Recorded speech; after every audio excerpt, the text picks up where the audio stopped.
Saya tanya teman-teman, Anda jujur jawab. Kalau seandainya Anda ke dokter, dokter mengatakan, maaf Pak, Bu, umurnya tinggal 2 minggu menurut ilmu medis. Ini ada penyakit parah, tinggal 2 minggu. Dokter nggak bisa obatin lagi. Kira-kira orang yang seperti ini sudah divonis sama dokter akan mati 2 minggu lagi. Kankernya sudah tumor segala macam, di tubuhnya sudah segala macam penyakit. Nggak bisa lagi hidup orang ini. Kemudian ada orang datang, temannya bilang, itu si Fulan, ceritain kamu. Kira-kira dia masih mau ribut berkelahi? Itu orang tuh mau mengambil hakmu, masih mau mengebut lagi?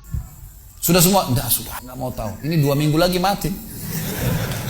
Semestinya teman-teman tidak usah tunggu vonis dokternya. Siapa yang bisa jamin sekarang ada dari tembok ini tiba-tiba malaikat maut, saya lihat roh saya tinggal dikenang. Khalid Basalamah pernah ceramah, selesai. Dan Anda juga bisa begitu setiap saat. Bagaimana orang bisa tenang nih dalam kemaksiatan sementara setiap saat malaikat maut bisa datang jemput dia dan ada hisab semuanya. Ini bahaya sekali. Saya pernah mengadakan pelatihan di masjid yang besar. Masya Allah, mungkin seperti ini malah lebih besar. Lantai 2 juga seperti ini dan penuh. Saya bicara masalah kematian selama 2 jam. Sebelumnya saya bilang sama panitia tolong supaya lebih hidup suasananya, siapkan kebutuhan jenazah. Meja, kain kafan, sama menyan-menyannya semua. Kemudian di sebelah masjid buatin liang lahat. Baik Ustaz, dibuatlah. Selesai saya ceramah, saya bilang, Bapak Ibu sekalian, saya mau ajak Anda 5 menit coba menjadi jenazah. Ada yang mau? Sempat ada yang angkat tangan depan saya.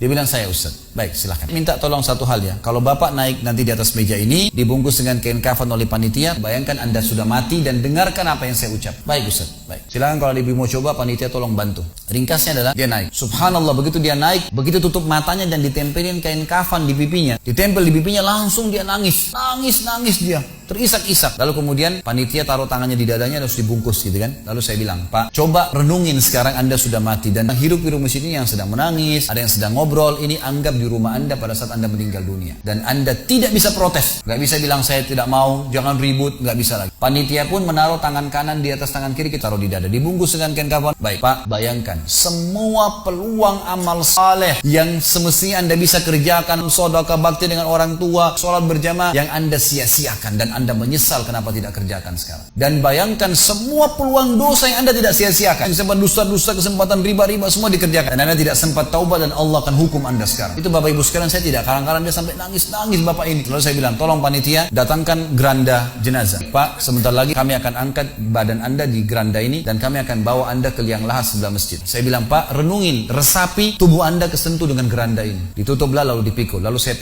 pandu pakai mic, saya bilang, Pak, inilah detik-detik terakhir Anda bersama kami. Sesalin perbuatan-perbuatan dosa yang Anda pernah lakukan, peluang-peluang ibadah yang Anda sia-siakan. Sampai tiba di luar masjid, saya turun ke liang lahat, saya buatin sendiri tanah, lalu diturunkan dia. Setelah diturunkan, saya suruh tutup matanya, kemudian ditutup dengan kain. Lalu saya pakai mic, saya bilang, Pak, buka matanya. Inilah rumah Anda sekarang. Sebentar lagi malaikat akan datang menanyakan kepada Anda pertanyaan-pertanyaan yang Anda sudah tahu.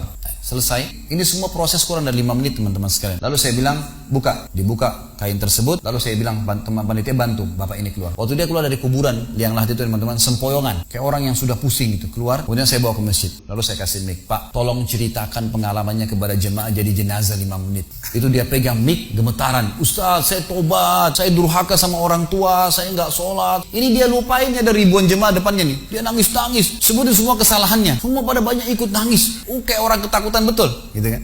Baik, selesai. Saya panggil siapa lagi yang mau coba? 2, 3 orang. Rata-rata semua begitu keadaannya, gitu kan? Alhamdulillah mereka sadar seketika pada saat itu. Ada bahkan ibu-ibu yang coba di atas pingsan, ibu itu. Lalu kemudian saya bilang, bahwasanya ini hanya praktek jadi jenazah. Tapi ini akan datang satu waktu Anda dibungkus kain kafan tidak bisa kembali lagi. Sekarang masih bisa kembali beramal soleh. Dan ini pernah diperingatkan oleh Hasan Basri rahimahullah. Beliau pernah ngantar jenazah diikuti oleh seseorang. Lalu Hasan Basri tanya, wahai fulan, kalau seandainya jenazah ini tiba-tiba hidup sekarang, apa yang dia kerjakan? Kata orang ini, tentu dia akan sholat, dia akan puasa, dia akan ngaji, dia akan kerjakan ibadah-ibadah. Kata Hasan Basri, kenapa? Dia bilang karena dia sudah mati, dia tahu nilainya ibadah. Kata Hasan Basri, yang kau ucapkan benar, tapi yang di depan matamu ini tidak bisa hidup lagi. Kamu sekarang masih hidup, kerjakan seperti dia kalau dia hidup.